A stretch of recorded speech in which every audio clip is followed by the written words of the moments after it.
안녕하세요. 출근길 노동법 전경국 노무사입니다. 오늘은 입사 후 1년 3개월 정도 만에 직장 상사의 지속적인 괴롭힘으로 스스로 목숨을 끊은 30대 청년의 사망 사건을 업무상 재해로 인정받은 사례에 대해서 설명드리도록 하겠습니다.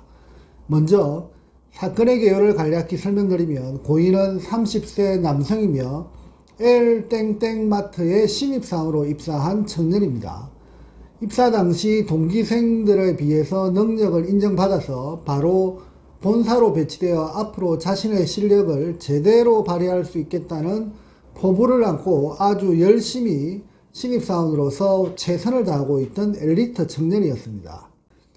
이렇게 열심히 하던 청년이 부서장으로부터 지속적인 스트레스를 받아오면서 조금씩 불면증 그리고 우울 증상을 보였으며, 결국 병가로 인한 휴직까지 하게 되는 상황 속에 우울증은 더욱 악화되고 결국 입사한 지 1년 3개월 만에 스스로 목숨을 끊게 된 아주 안타까운 사건입니다.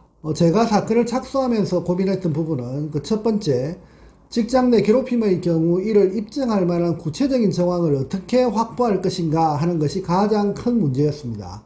왜냐하면 직장 내 괴롭힘으로 부서 직원이 자살을 하게 된 경우 그 파장을 고려한 동료 및 회사 관계자들이 진술을 방해하거나 사건을 무마하려고 시도할 경우 상당히 어려움에 봉착할 위험이 큰 것이 이번 사건과 같은 직장 내 괴롭힘으로 인한 자살 사건이기 때문입니다. 둘째, 자살 사건의 특성상 고인의 심리적 흐름을 입사 후부터 사망한 그날까지 최대한 맥락을 잡아갈 필요가 있었는데, 그 세부 과정을 어떻게 입체화해서 업무가 자살의 직접적 원인임을 입증하는가 하는 그러한 관점들이 상당히 어려운 숙제에 해당되는 상황이었습니다. 세 번째, 스스로 목숨을 끊는 시점이 휴직 기간 중에 발생한 것으로, 휴직은 심리적인 안정 상태로 생각할 가능성이 높은 상황이기 때문에 자살과 업무와의 인과성을 어떻게 연결할 것인가 하는 것도 아주 중요한 문제였습니다. 이상과 같은 고민 이외에도 자살 사건을 조사하는 것은 눈에 보이지 않는 고인의 심리 상태를 추적하는 것으로, 조사 과정 내내 고인의 마음 상태를 추적하며 구체화해야 하기 때문에 사건 조사하는 과정에서 고인의 마음을 바라봐야 하는 어려움이 있었습니다. 두 번째, 조사 과정에서 주요 쟁점과 그 해결책을 어떻게 강구했는지를 설명드리면, 첫 번째, 고인의 경우 입사 이전 심리 상태는 아주 정상적이고 진취적인 청년이었습니다. 고교 시절 생활기록부를 통해서 고인은 우울 상태와는 전혀 거리가 먼 적극적이고 활동적인 성격임을 확인했습니다.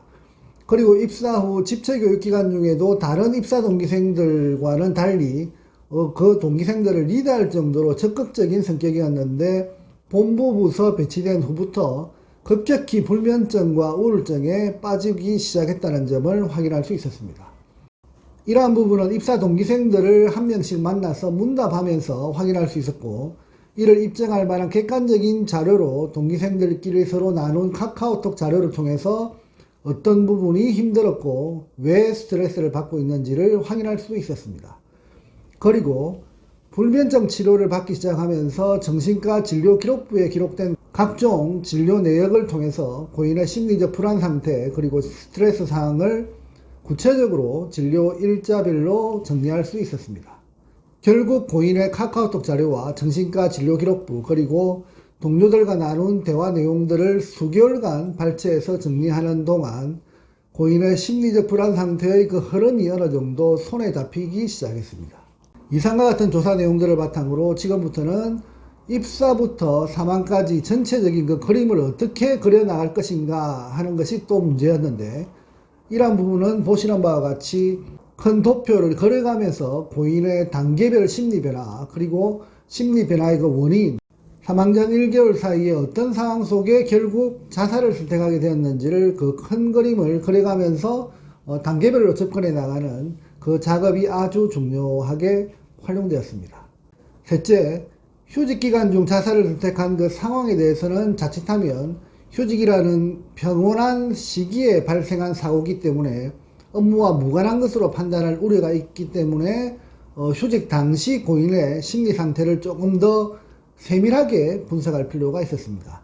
당시 고인은 휴직 기간이 끝나면 원직 복직을 해야겠다는 그 의지가 상당히 강한 상태였음이 확인되었고, 그럼에도 불구하고 자신의 우울증 상태는 악화되고 있음을 스스로 인식하고 있어서 이로 인한 스트레스는 더욱더 크게 고인에게 다가왔을 것으로 확인되었습니다.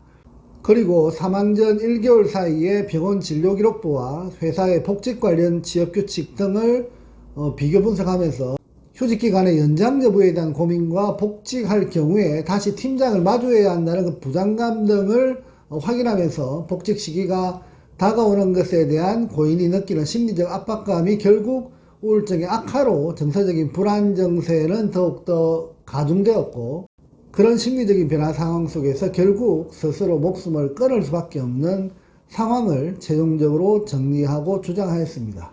이상과 같은 조사 방식을 통해서 전체적으로 고인이 어렵고 힘들게 느끼는 내용을 확인하고 우울증이 발생하기 그 이전 상황과 이후 상황을 비교하면서 그 원인을 찾아내고, 그리고 최종적으로 사망하기 그 이전 심리적 상황을 보다 구체적으로 조사해서 정리한 결과 근로복지공단에서는 30세 신입 직원의 입사 후 1년 3개월 만에 사망한 사건을 최종 산재로 인정했습니다.